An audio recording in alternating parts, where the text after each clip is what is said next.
Hear ye, hear ye, hear ye. The Supreme Court of Florida is now in session. All the way across the fleet, draw near. Give attention, it shall be heard. God save these United States, the great state of Florida, and this honorable court.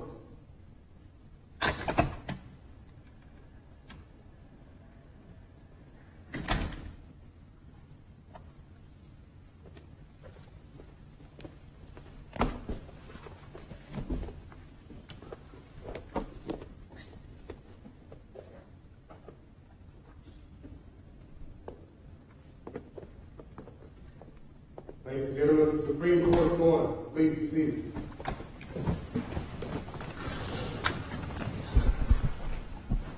Good morning and welcome to the Florida Supreme Court. The first case on today's docket is Freed versus the state of Florida. Counsel?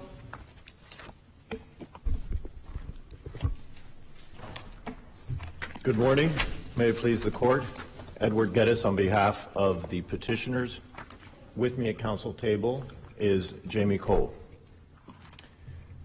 This case presents two fundamental questions for the court. First, whether the Florida Constitution imposes real limitations on the power of the judiciary, or whether the legislature may simply modify those powers when it sees fit.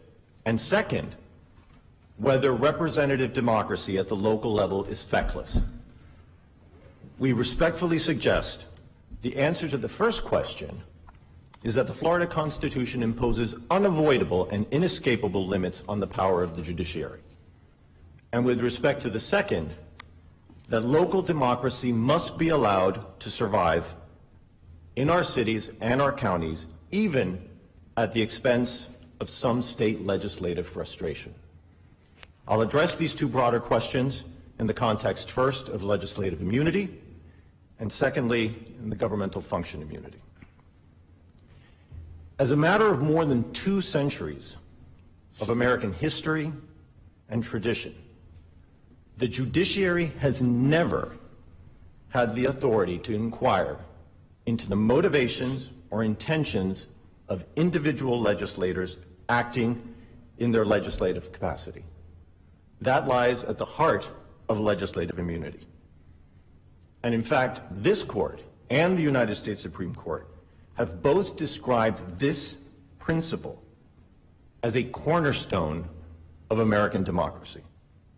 And yet, in this case, the First District's decision endorses the idea that the legislature may expand the constitutionally restricted authority of the judiciary to engage in such an inquiry and hold legislators liable for voting. In Bogan, the Supreme Court unanimously stated, where the officers of a municipal corporation are invested with legislative powers, they are exempt from individual liability for the passage of any ordinance within their authority, and their motives in reference thereto will not be inquired into. If the First District's decision on this point is allowed to stand, then the legislature is allowed to expand or adjust the powers of either of the other branches in order to punish local elected officials. Then our 3-branch form of government essentially becomes a single all-powerful branch. Could I ask you to connect those dots a little bit, because I followed the peroration up until where you said no one can inquire into the motives of these legislators, and then the next sentence is about penalty, not about inquiring into the motives. And as I understand the deliberative privilege, it protects deliberation, not a particular absence of consequence for legislative decision. Can you connect those two dots about why a penalty constitutes an impermissible intrusion into the motives and deliberations of a legislator? Certainly, Justice Curiel. As Justice Thomas wrote for the U.S. Supreme Court in Bogan in explaining the fundamental necessity for legislative immunity is to preserve the independence of local legislators. Because absent that independence, if with every vote a legislator can be hauled into court and asked, why did you vote the way you voted? What were the facts? Who's asked that? Where in the statute do we have that inquiry going on? Because I agree that inquiry would be problematic. I'm having a hard time connecting the dots between what the statute says the legislature has given itself the power to seek and that inquiry that you just stated, inquiring into the motives of the legislator. Why is the motive of the legislator relevant? I agree that it's not relevant, but Section 3C of 79033 requires that the imposition of a fine of the penalty on an individual local legislator be made after the court makes a determination that the violation was knowing or willful. And I'm not quite certain how an individual fine could ever be imposed for knowing and willful conduct without inquiring into the motivations or processes, legislative processes of an individual legislator. Don't we do that all the time, though? I mean, motive is not an element in a criminal case, right? All we find is some do, but okay. But by and large, if we've established that an actus reus was committed with a mens rea, and it was voluntary, that is generally enough to say that the behavior was culpable. I'm not sure. I credit the answer that you've given because it does sort of start to connect the dots. But then the problem is, you know, I don't know that the legislature has contemplated here a freewheeling inquiry into the motivations of the legislators. It has instead just prescribed a penalty for certain acts. And if I'm inclined to agree with you that probing into the motivations and the internal thought processes of the legislature is constitutionally problematic for the separation of powers, I'm not sure how that carries the day. I'm not sure why that's the basket you're putting your eggs into. well, in this particular, the legislature chose the language it chose. When it created this remedy or penalty, it chose to include some intent component into this. Conceivably, the legislature had simply said, if there's a preemption, any local legislator who voted in favor automatically gets fined. Well, what about this? And this is, of course, a matter that the parties have briefed extensively, but I'm curious as you know, let's say they cut it all the way down. All county governments are hereby preempted. There shall be no county government, or rather there will be 60 county governments instead of 67. You would agree that the Constitution doesn't stop that, right? And that's not an infringement on the deliberative process of any legislator, right? If and when the legislature chooses to abolish any particular local government, then obviously the court's going to address the consequences of having done so. Well, yeah, but as long as they haven't. What I'm struggling with is the consequences for your argument, right? Your argument is that it is an infringement on these legislative prerogatives securing the separation of powers that the legislature not adopt these penalties. And what I'm saying to you is, if you concede that the ultimate penalty, abolishment of the local government, would not require an inquiry into the motives of anyone and is constitutionally permissible, isn't that a real problem for your argument? I don't think so, Your Honor, because it creates two different problems, admittedly. The abolishment of a particular local government creates its own set of problems. But if you're going to have a local form of government where the citizens of Florida vote with the expectation that their vote has some democratic consequence because they are electing individuals to represent their interests, and the Florida Constitution confers on those individuals legislative power to perform their duties, then to pull the rug out, so to speak, from those local legislators by saying, well, you can do that, but if you do that and we don't agree with you, or if you take a position that we've determined is not a permissible one, then we're going to punish you individually just for how you voted. And in a completely different way, that undermines democracy. Well, but our Constitution says that with respect to municipalities, that the municipalities may exercise any power for municipal purposes except as otherwise provided by law. Correct, Your Honor. I mean, and our cases are very clear about the superiority of legislative power in this arena. Am I wrong about that? You are not wrong, Chief Justice Kennedy. And so that's why this whole case is kind of mystifying to me, because underlying what the legislature has done is this express constitutional provision. We have never disputed.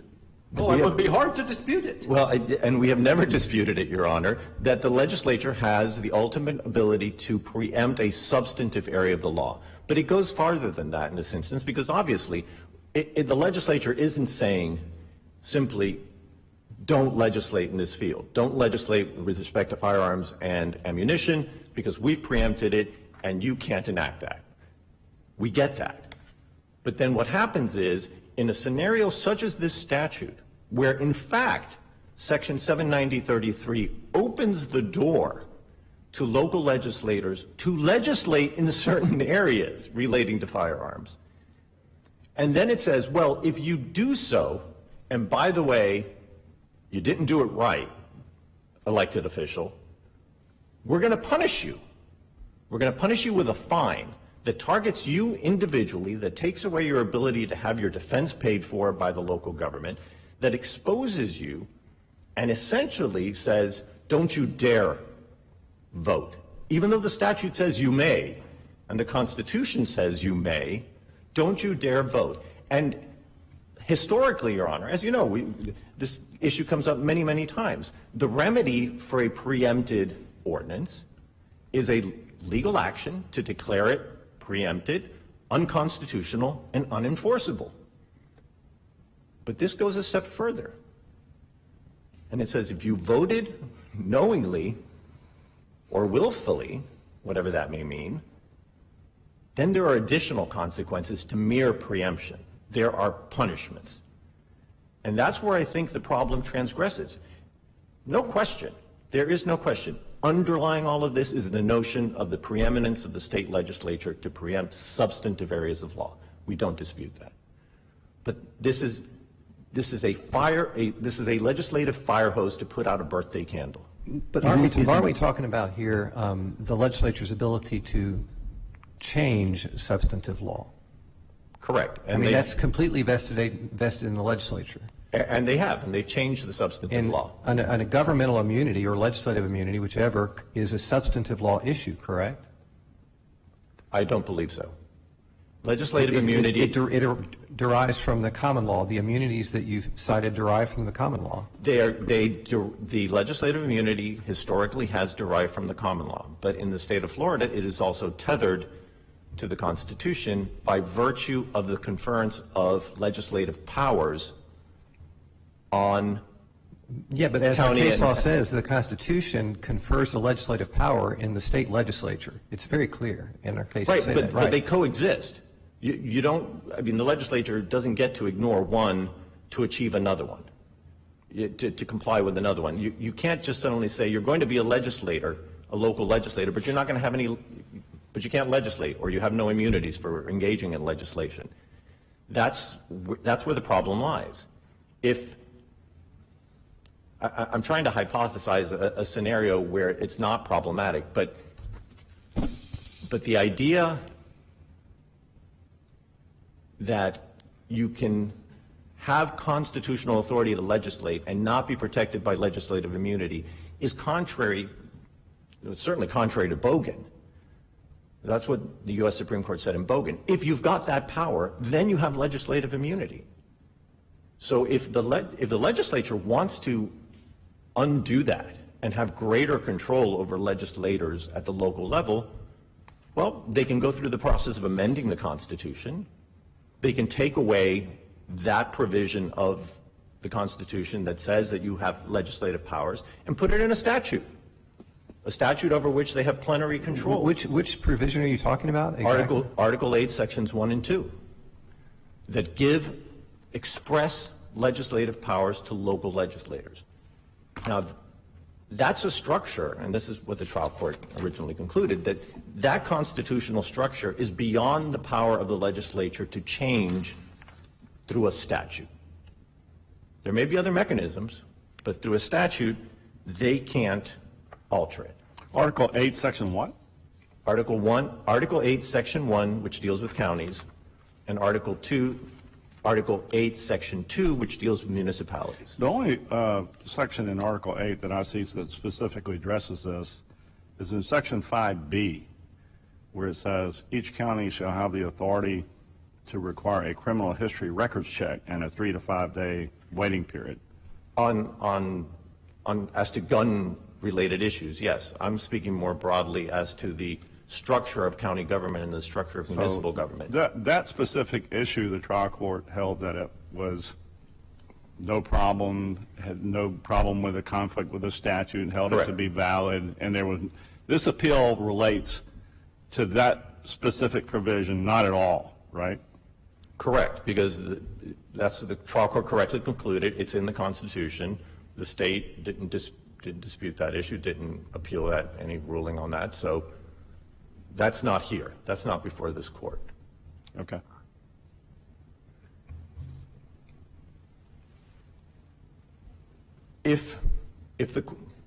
Well, I see I have 4 minutes. Let me turn briefly to governmental function immunity. For decades, this court has recognized that local governments enjoy immunity from liability for certain decisions that constitute fundamental discretionary functions of governance at the local level. And in fact, the state has conceded, has acknowledged that that immunity is a non-waivable one.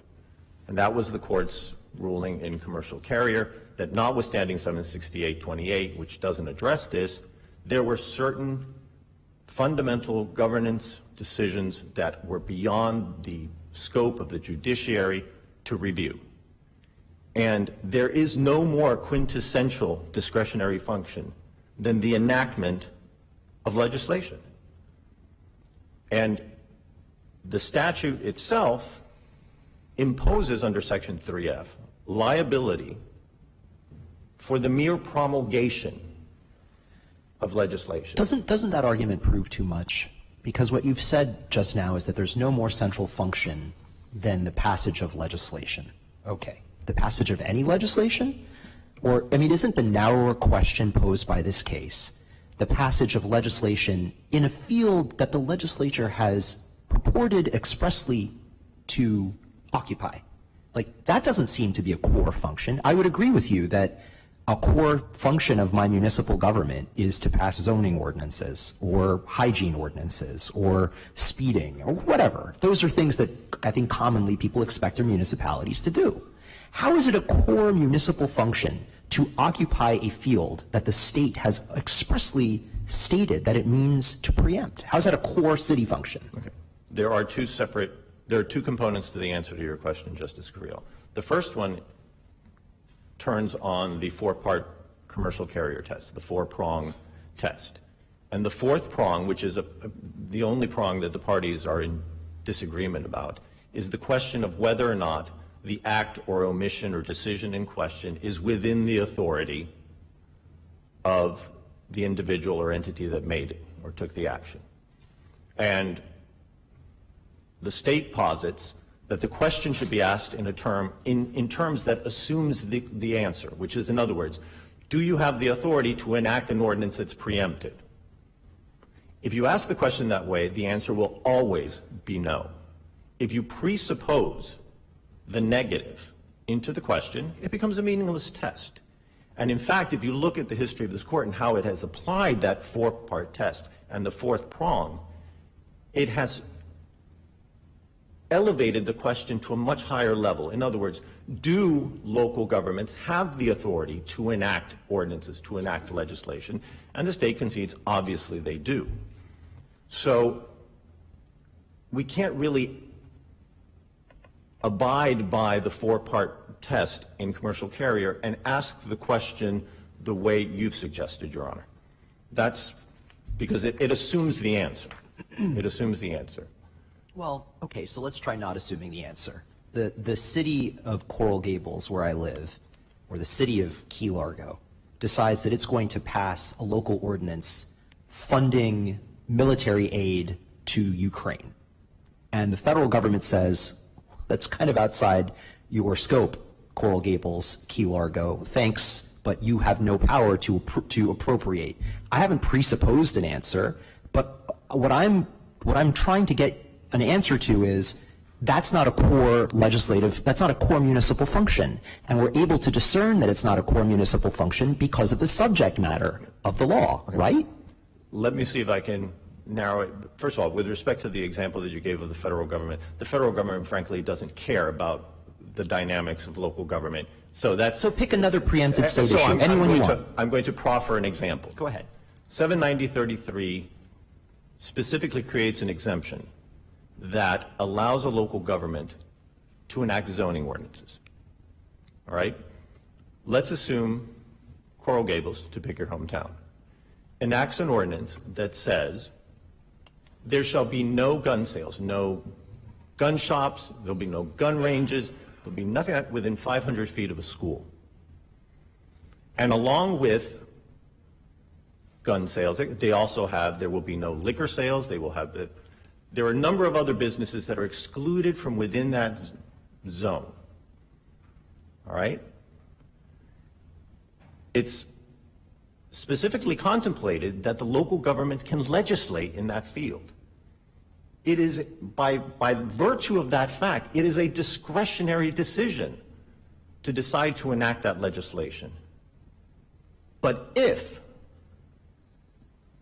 that ordinance is enacted and somebody challenges the ordinance and it is subsequently found to be preempted because somehow there's evidence that the design or purpose of the ordinance was to restrict sales or interfere with gun ownership or something like that,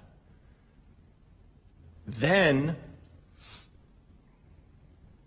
it's automatic. You're automatically exposed to damages for a wholly discretionary function. I'll let you keep going. And I apologize, Your Honor. I've gone over my time. You have exhausted all your time. I have. I will nonetheless afford you 4 minutes for rebuttal. I actually exhausted my 20, not just the 16. I apologize, Your Honor. Thank you.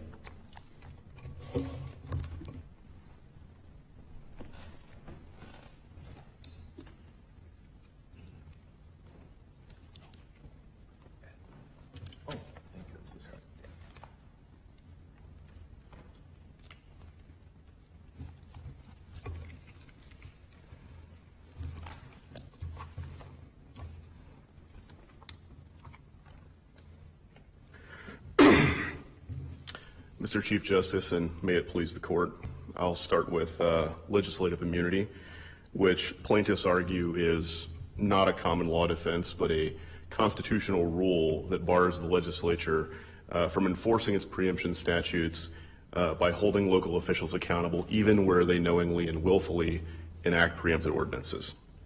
The starting point of this analysis is that unlike Congress, which is a government of enumerated powers, the state legislature has the authority to legislate in any area not prohibited to it, like speech or religion. So it's plaintiff's burden to identify a provision of the Constitution that restricts the legislature's power to adopt penalties like this, and there simply isn't one.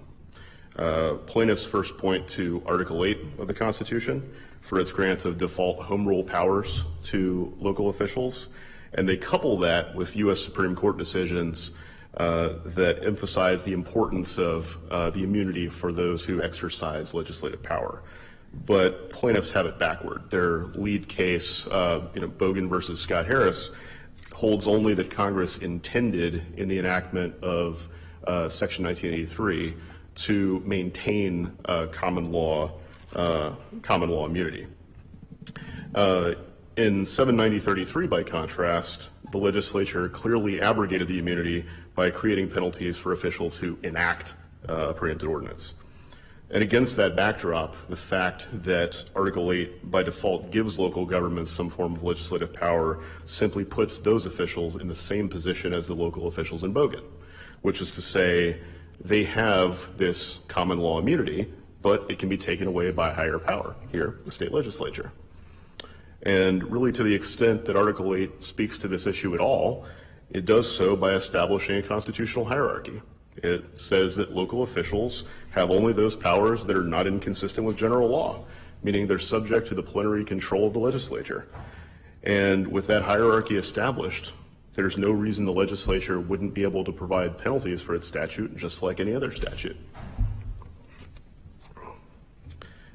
They've also pointed to this court's decision in League of Women Voters, but that case simply recognizes a parallel between the United States Constitution and the Florida Constitution, which is that just as the speech or debate clause clothes members of Congress with immunity for their legislative acts, Article 2, Section 3 of Florida's Constitution clothes members of the Florida legislature for their acts.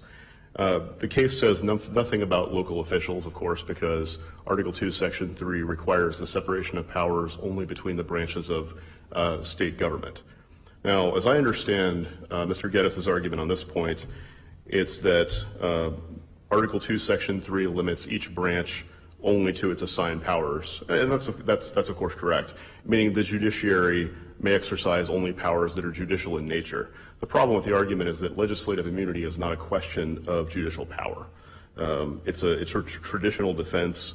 Among other things, it's well established that it's waivable. It doesn't go to the court's subject matter jurisdiction. I mean, you can contrast that with the political question doctrine, which I'll get to in a minute. You know, in the Citizens for Strong Schools case, it was outside the scope of the judicial power to determine the adequacy of a particular level of appropriation because that's just a toolkit that the courts don't have. We just don't have the same thing with legislative immunity because determining intent and damages are traditional judicial functions. How does the knowing and willful provision work in practice? How would it? Yeah, so Your Honor, we interpret the statute to limit the fines provision at least to just those officials who know the ordinance they enact would be preempted, which we take to mean a substantial degree of certainty that it would be. And turning to discretionary function immunity, this court was clear in Wallace v. Dean that Florida's discretionary function immunity doctrine was just an application of the political question doctrine as applied in common law tort cases. We're not challenging anything about Wallace. The discretionary function framework may well operate properly in common law tort cases. We're simply asking the court to make clear that it doesn't stand in the way of statutory enforcement actions like preemption suits. Whether we call this discretionary function immunity or political question, the key point is that common law tort suits allege unreasonableness and preemption suits like this do not. To illustrate the point, consider a plaintiff who sues in tort because he's injured due to a negligently installed traffic light. This is the stuff of traditional discretionary function immunity. The fact finder can assess negligence without a problem in a case like that because there's a standard of care for how to install a traffic light. But contrast that with an example where there is no traffic light at all, and the allegation is that the state was negligent for not appropriating money to pay for one, right? So in that case, the court would have no standard for an appropriation, right? So that's basically the Citizens for Strong Schools case, right? Now contrast that in turn with 790-33. The preemption provision supplies the judicially manageable standard. The court doesn't have to second guess whether a challenged ordinance is reasonable as a regulation of firearms. It just has to ask whether it is a regulation of firearms. That's just statutory interpretation, which is a basic judicial question, not a political question. But are you saying that if you had a statute that explicitly purported to waive or to take away any kind of immunity that a local government would have for a discretionary function, that it would be essentially non-justiciable if someone actually sued under that because of the political questions doctrine? So I take Your Honor's question you're asking. So if we add the word unreasonable to 790-33, so 790-33 now prohibits only the unreasonable regulation of firearms. Yeah, I think we'd have a very different question, because the court is simply no court is going to have a standard against which to assess whether a firearms regulation is reasonable or not. Right? That's really exactly the same problem there was in the Citizens for Strong Schools case. But that's, of course, not what we have. All we have is a basic preemption statute that asks the court to engage in statutory interpretation, ask whether the ordinance before it is a regulation of firearms and apply some enumerated exceptions, and this is the stuff of quintessential judicial decision-making. And really, the fact that statutory interpretation is a basic judicial function is exactly why preemption statutes categorically do not present a political question problem. And I don't actually take plaintiffs to contest that. I think their only beef is with the damages remedy. And that fares no better because the assessment of damages is also second nature to the courts. If the court has no questions, I'm happy to rest on our brief.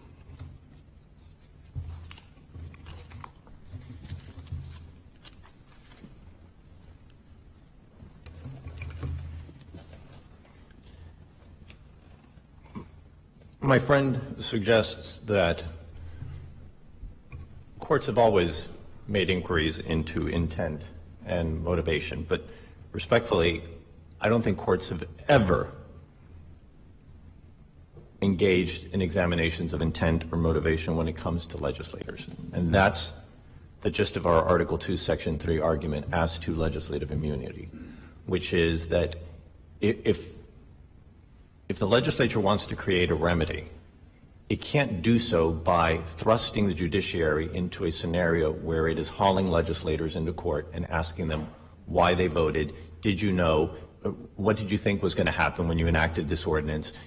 That's where you end up. That's why this particular remedy cannot stand, even if you get past the question of stripping away legislative immunity from constitutionally legislatively authorized bodies. Well, the notion that in one of these prosecutions that they would be hauled in, but they don't have to testify.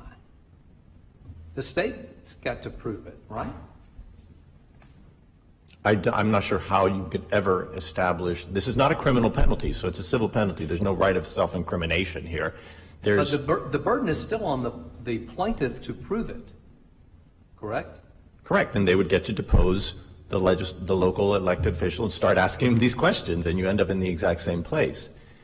I don't know how you can avoid that problem. I think that's an inherent defect in this remedy. It just seems, though, like, sorry to interrupt you, it just seems like at the end of the day, it's just you make a very plausible kind of policy argument, but it just doesn't seem like there's any sort of constitutional foundation for what you're talking about. Well, I think, first of all, our constitutional foundation, admittedly, is Article 8, Sections 1 and 2, and if the court doesn't believe that legislative immunity is inherent in being conferred legislative power, then obviously... I mean, it just depends. I mean, I don't know if by that you mean it's kind of a baseline against which the legislature would sort of legislate, but if the legislature consciously chooses to take that away in this context, then, you know, you're left with a policy argument. Well, no, I'm not, because then we get to the secondary argument of whether or not the legislature can, in the process of providing this remedy, expand the power of the judiciary. Because legislative immunity aside, this court has never countenanced the idea that the judiciary may make these kinds of inquiries of legislators. So I have 1 minute, and I apologize, Justice Muñiz. I do want to tackle a couple of the comments that were made with respect to governmental function immunity. And it brings me back to the example that I offered to Justice Curiel regarding a zoning ordinance. My friend suggests, well, all the court has to do is go in and make a quick determination as to whether or not it's preempted. Not really.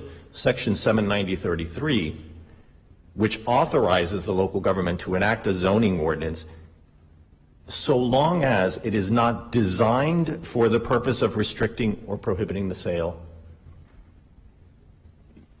that is hardly a non-political question.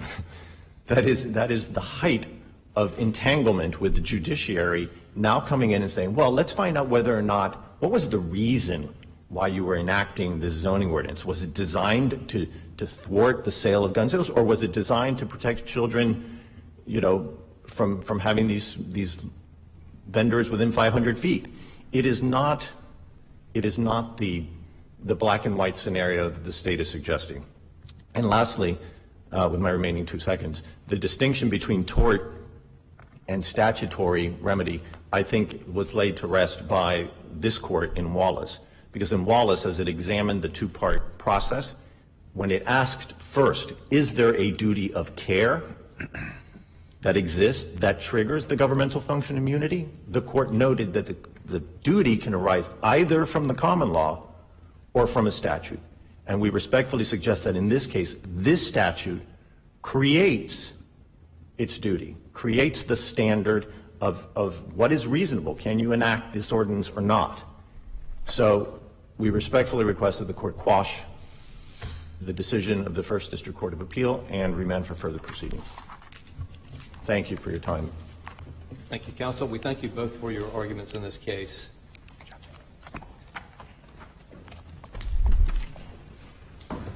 The court will now take up Beach Boulevard LLC versus Live Oak Banking Company.